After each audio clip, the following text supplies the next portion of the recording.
হাদিসে আসছে, এই একই কিতাবের মধ্যে আসছে, আপনাদেরকে বলেছি এর আগে, আবারও স্মরণ করাই দিই। আল্লাহর হাবিব সাল্লাল্লাহু আলাইহি ওয়াসাল্লামের আমলে নবীজি নিজে মসজিদে নববীর দরজায় বসা ছিলেন। ইজা আশাবুন ওয়া হুয়া ইয়াবকি, কাঁদতে কাঁদতে একজন যুবক নবীর কাছে আসছে। সে নবীর সাহাবী, সে নবী কি এসে বলছে, রাসূল আমার বাবা মারা গেছে, লাইসা লাকু দাফনুন ওয়ালা কাফনুন, আমার বাবা মারা গেছে, আমার বাবারে দাফন করব, কাফন দিব, এরকম অবস্থা নাই। নবীজি তার দুইজন প্রিয় সাহাবী আবু বকর সিদ্দিক রাদিয়াল্লাহু তাআলা, ওমর রাদিয়াল্লাহু তাআলা দুইজনকে পাঠাইছে। তারা দুইজন গেছে, গিয়ে দেখে যে লোকটা মারা গেছে উনিও নবীর সাহাবী ছিল। গিয়ে দেখে তার চেহারা শুকরের মতো হয়ে গেছে। কিসের মতো? শুকর। দেখছেন না? কথা কয় না, দেখছেন কিনা? না দেখলে দেখিয়ে, শুকরের মতো চেহারা হয়ে গেছে। তখন তারা দুইজন এসে নবীকে জানালো যে রাসূল, তার তো অবস্থা এই চেহারাতে এরকম হয়ে গেছে। আল্লাহ নবী নিজে গেলেন, দেখলেন, দেখে নবীজি আল্লাহর কাছে দোয়া করলেন, আল্লাহ ব্যক্তি যাই গো আমার সাহাবী। সুবহানাল্লাহ। অতএব আপনি দুনিয়ায় থাকা অবস্থায় তার চেহারা যেমন ছিল আপনি ওইরকম করে দেন।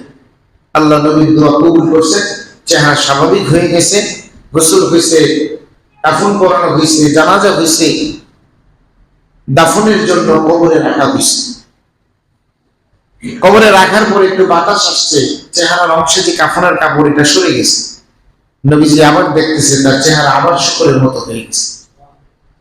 আল্লাহ নবী ওই তার ছেলেকে বললেন, তুমি বাড়িতে যাও, গিয়া তোমার মা আছে? জি রাসূল আছে। তোমার মাকে জিজ্ঞেস করো তোমার বাবা কেমন মানুষ ছিল। জিজ্ঞেস করার জন্য পাঠাইছে কার কাছে? মা মানে কি এই লোকে? কথা কয় না, বউয়ের কাছে পাঠাইছে। নবী কি জানে না কেমন? কথা কয় না, নবী জানে না কেমন? নবীর কাছে উম্মতের খবর নাই? নবী কি না জানলে আন্দাজে সুপারিশ করবো? কথা কয় না, আন্দাজে সুপারিশ করবো না। নবী উম্মতের খবর জানে। নবীর সাহাবায়ে কেরাম এই সাহাবীর সাথে চলে নাই? কথা কয় না, চলে নাই? নবী তাদের কাছ থেকে জানতে পারতো না? আপনার খবরটা জানবো আপনার স্ত্রীর কাছ থেকে, আমার খবর আমার স্ত্রীর কাছ থেকে জানবো। জুমার দিন আইসা তো একদম দাড়িতে বিজুব্বা লাগায় খুব সুন্দর সুন্দর বয়ান আপনার কাছে নেই। আমার বউ এসে জানে এটা কেমন হুজুর, কেমন মাওলানা সাহেব, কেমন স্বামী, তার কাছে তো আমার খবর আছে। কি কথা কয় না? কি কথা কন না, ঠিক কিনা? আপনার মতো আমি দেখি ফ্রেশ মানুষ দেখলে সালাম দেন, চা খাওয়ান না, কফি খাওয়ান, বিস্কুট খাওয়ান না, দোকান থেকে মোগলাই কিনা খাওয়ান। আপনি এত ভালোবাসেন আমাকে আলেমদেরকে এত মহাব্বত করেন, বউ এসে জানে রাতের বেলা বউরে ফিডান। কথা কোন ঠিক? বউ এসে জানে আপনার চরিত্র কি। এই জন্য হাদিসে আসছে স্বামীর ব্যাপারে সাক্ষ্য দিবে স্ত্রী, স্ত্রীর দেওয়া সাক্ষ্যে আল্লাহ তাআলা স্বামীকে মাফ করে। আবার স্বামী দিবে স্ত্রীর ব্যাপারে সাক্ষী, স্বামীর সাক্ষীতে আল্লাহ স্ত্রীকে মাফ করে। কেন? আল্লাহ কোরআনে বলছেন, হুন্না লিবাসুল লাকুম ওয়া আনতুম লিবাসুল লাকুন্না। স্বামী এবং স্ত্রীর প্রশংসা করতে গিয়ে আল্লাহ তাআলা কোরআনে বলছেন যে স্বামী এবং স্ত্রী একজন আরেকজনের পোশাক। একজন আরেকজনের কি? কথা বলেন, একজন আরেকজনের কি? পোশাক। কেন পোশাক পরছেন? কারণ আপনি আমি পোশাক পরার কারণে লজ্জা থেকে আপনি আমি বেঁচে গেছি। পোশাকের কারণে আপনার আমার সৌন্দর্য বৃদ্ধি পাইছে। কথা বলেন ঠিক কিনা? পোশাক পরে বাইরে আসার কারণে মানুষ আপনার পোশাক দেখে আপনার সম্মান করছে। ঠিক? স্বামী স্ত্রী একজন আরেকজনের পোশাক। বলছেন কি? কথা কয় না, কি বলছেন কি? পোশাক যেমন আপনাকে আমাকে ঢেকে রাখে, স্বামী এবং স্ত্রী একজন আরেকজনকে এইভাবে রাখে। এই জন্য আল্লাহ তাআলা এই কথা বলেছে। স্ত্রীর কাছে পাঠাইছে, ছেলে গিয়ে মাকে জিজ্ঞেস করছে, নবীজি পাঠাইছে, নবীজি জিজ্ঞেস করতে বলছে, তোমার বাবা সব ভালো ছিল কিন্তু নামাজ পড়তো, শুধুমাত্র নামাজে অলসতা করতো। নামাজ পড়তো কিন্তু নামাজে কি করতো? কথা কয় না, কি করতো? ওয়াক্ত চলে গেছে এরপরে করতো, আলসেমি করতো। নামাজ পড়তো কিন্তু অলসতা করতো। নবীজি বললেন, সাহাবায়ে কেরাম তোমরা দেখো, যে মানুষটা নামাজের ব্যাপারে অলসতা করতো তার এই অবস্থা, তাহলে যে নামাজ পড়ে না তার কি অবস্থা? আমার কথা কি বুঝতে পারতেছে? যে নামাজ পড়ে না তার কি অবস্থা? পড়ে না কারা? এই আমরা তো ফজরে কি এতগুলি মানুষ আইছে? ইমাম সাহেব ফজরে এতগুলি মুসল্লি পাইছে? এই মানুষগুলি কি সব বাহিরে? ধরলাম 16 আনার থেকে 4 আনা বাহিরের, 12 আনা তো আমার। 12 আনা কার? আমার বুঝেন নাই, আমার এলাকার, আমার মহল্লা। এই 12 আনা মানুষ ফজরের সময় ব্যবসা করে নেই, এই 12 আনা মানুষ ফজরের সময় চাকরিতে যায় নাই, এই 12 আনা মানুষ ফজরের সময় আইসিইউতে ছিল না, এগুলি একটাও আমি বিশ্বাস করি না। এরা সবাই ফজরের সময় বাড়িতে ছিল, মাশাআল্লাহ, সুস্থ অসুস্থ যাই যেমনই ছিল, অসুস্থ মানুষও কোকড়াইছে কিন্তু ফজরের সময় ঘুমাইছে, কারণ ওই সময় ঘুমটাইছে। এই কথা বলেন ঠিক না? ওয়াজ করলাম, নসিহত করলাম, এত বুঝাইলাম, এরপরেও ব্যর্থ আমরা। কারণ এরপরেও সমাজ থেকে সুদ যায় নাই, ঘুষ যায় নাই, এরপরেও তাবাররুক দেওয়ার সময় কারাকারি যায় নাই, এরপরেও নামাজে আসে। লাভ কি? লাভ কি বলেন? এত কথা বলে লাভ কি? আমিও ভালো হইতে পারলাম না, আমরাও পারলাম না। জুমার নামাজ তো বন্ধ করে দেওয়ার সুযোগ নাই। কি কথা কয় না? আছে। কারণ আল্লাহ তাআলা বলছে তোমাদের বন্ধ করতে হবে না। পুরো পৃথিবীর মধ্যে যখন আমি আল্লাহ দেখবো একজন আমারে ডাকে না, আমি আল্লাহ পৃথিবী নামক এই চ্যাপ্টারটাই ক্লোজ করে দিব, কিয়ামত ঘটে। তার মানে কি? মুসল্লি কমতেছে, কমতে কমতে কমতে কমতে একসময় খালি মানুষ থাকে। এই কথা কিন্তু আমার না, কারণ হাদিসে আসছে কি একটা সময় এমন হবে যে একজন খালি থাকবো আল্লাহর নাম নেই, এরপর ওই লোকই হলো তারপরে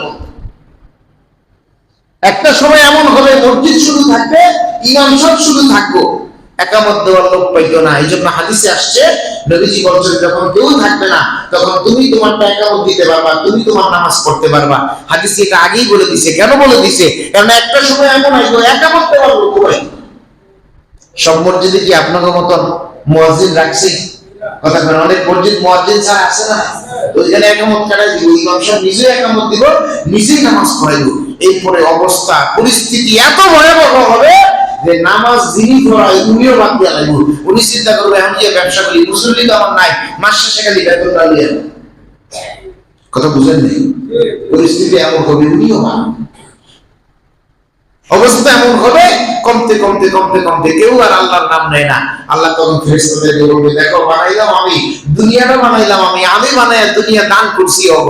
ওরা দানের জিনিস পাই এত লাফাইতেছে, দানের জিনিস পাইয়া দুনিয়া ওদের, এই সম্পদ এই সম্পদের মালিক ও, এইগুলি করতেছে। আমারে ভুলে গেছে, আমার মসজিদগুলি খালি হয়ে গেছে, কাবা ঘরে মানুষ এখন আর হজে আসে না।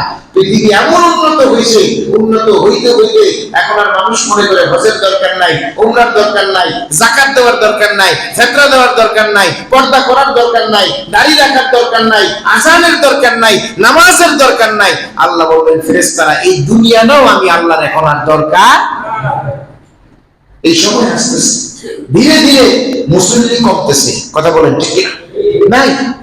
সবাই আমরা বুঝি, এত ভালো বুঝি, মানুষ আমাদের থেকে মাঝে মাঝে বুঝ ধার নাই, কিন্তু আমরা ইবাদতের কোঠায় খুব সুন্দর। এই জন্য আমার ভাইয়েরা, কিয়ামত হয়ে যাবে কিন্তু আমি যাতে কিয়ামতের আলামত না, আমার কথা বুঝতেছেন?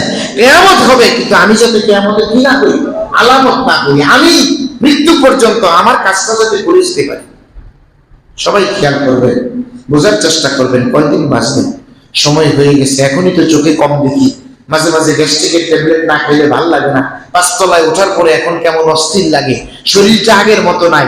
বুঝতে হবে কি সিগন্যাল দিচ্ছে তুমি কিন্তু স্ট্রং না, এখন দুর্বল হচ্ছ। তোমার কিন্তু এখন চিকিৎসার জন্য বাজেট করা লাগে, তোমার কিন্তু এখন ঔষধ না খাইলে ঠিক মতো বাথরুম হয় না, ঔষধ না খাইলে ঠিক মতো ঘুম হয় না, ঔষধ না খাইলে কিন্তু শরীরটা মেজমেজ করে। তার মানে আপনাকে সিগন্যাল দিচ্ছে যে তুমি কিন্তু দুর্বল হচ্ছ। অতএব এখনো সময় আছে, তওবা করে ইস্তেগফার করে পরিপূর্ণভাবে আল্লাহর ইবাদতে যোগ উদখুলু ফিস সিলমি কাফা ওয়ালা তাত্তাবিউ খুতুওয়াতিশ শাইতান। আল্লাহ বলছেন আমি ইসলামে পরিপূর্ণ প্রবেশ করো, কিছু মানবা কিছু মানবা না, এটা করো না, পরিপূর্ণ ঢোকো, শয়তানের পথে অনুসরণ করো না। আমাদের এখন প্রয়োজন হচ্ছে নামাজটাকে আঁকড়ে ধরা, নামাজের গুরুত্ব অনুধাবন করা। আল্লাহ তাআলা যাতে আমাদেরকে নামাজের অবস্থায়, মসজিদে থাকা অবস্থায়, সিজদারত অবস্থায় আল্লাহ যাতে মৃত্যুটা দান করে, আমরা যাতে নামাজে সিজদা অবস্থায় আল্লাহর ঘরে, ওই হাসপাতালে ইন্তেকাল করছে, একটি সুখ সংবাদ, অমুক মেডিকেল কলেজে ইন্তেকাল করছে, তার নিজ বাসভবনে ইন্তেকাল করছে, রোড অ্যাক্সিডেন্টে ইন্তেকাল করছে, জাহাজ ডুবে ইন্তেকাল করছে, এইরকম মৃত্যু যাতে আল্লাহ তাআলা আমাদেরকে না দেয়, বরং আল্লাহ তাআলা আমাদেরকে যাতে নামাজরত অবস্থায়, নামাজের সিজদারত অবস্থায় আল্লাহ তাআলা যাতে দুনিয়া থেকে নিয়ে যায়, যাতে পরকালে গিয়ে বলতে পারি আল্লাহ জীবনের সব ব্যর্থ ছিল, কিন্তু যখন তুমি আমাদের নিতে আজরাইলে পাঠাইছো রব্বুল আলামিন, তখন কিন্তু তোমার কুদরতি কদমে আমি সিজদা দিছিলাম। আল্লাহ ওই একটা দিকে তাকায় তুমি মাফ করে দাও। আল্লাহ পারে। কথা বলেন ঠিক কিনা? আল্লাহ যাতে আমাদেরকে নামাজের সেজদায় মৃত্যু দান করে, সবাই বলেন আমিন। আমার ভাইয়েরা, যাই হোক, অনেক কথা বললাম, ভুল ত্রুটি আমারও আছে, আপনাদেরও আছে, সংশোধন করতে হবে। ভুল থাকা অস্বাভাবিক কিছু না, কিন্তু ভুলের মধ্যে ডুবে থাকা, ভুল নিয়ে বেঁচে থাকা, ভুলকে শক্তিশালী করা, এটা হচ্ছে অন্যায়। এটা কি? ভুল যখন আপনার অন্যায় পরিণত হবে, ভুলটাকে যখন আপনি অপরাধে নিয়ে যাবেন, তখন তওবার দরজা আপনার জন্য সংকুচিত হবে, তওবার জন্য দরজা আপনার জন্য কঠিন হয়ে যাবে, চোখে পানি আসবে না, তওবা করতে মনে চাইবে না, আল্লাহর কাছে ক্ষমা চাইতে মনে চাইবে না। আপনি পাষাণ হয়ে যাবেন, আপনি দুনিয়াদার হয়ে যাবেন, একসময় আপনি ব্যর্থ হয়ে বেঈমান অবস্থায়, ঈমান হারা অবস্থায় দুনিয়া থেকে আপনি যাবেন। মানুষ জানবে ঈমানদারের জানাজা হচ্ছে, মানুষ জানবে ঈমানদারের কবর করা হচ্ছে। আসলে এই মানুষটা ঈমান নিয়ে যেতেই পারে নাই, মানুষ জানবে না, জানে কি? এই জন্য আমাদের যাতে ওই অবস্থা না হয়, দুনিয়ার এই লোক লালসা, মুখ আকাঙ্ক্ষা, এই পৃথিবীর আরাম আয়েশের কারণে আমাদের যাতে নামাজ চলে না যায়, বিয়ে বাড়িতে গিয়ে আসর করে না, মাগরিব পড়ে না, ঘুরতে গিয়ে আসর মাগরিব আসার কোনো খবর থাকে না। এইরকম একটা পৃথিবী যাতে আমরা কেউ, এইরকম একটা অবস্থায় যাতে আমরা কেউ না যাই, বরং জীবনের যেখানেই থাকি আমার নামাজটা আমি আদায় করে নিতে পারি, আমার নামাজ যাতে কাজা হয়ে না যায়, নামাজ যাতে ছুটে না যায়, এই খেয়াল যাতে আমি রাখি। আল্লাহ তুমি কবুল করো, সকল বলেন আমিন। আমার এটা ইল্লাল বালাগ।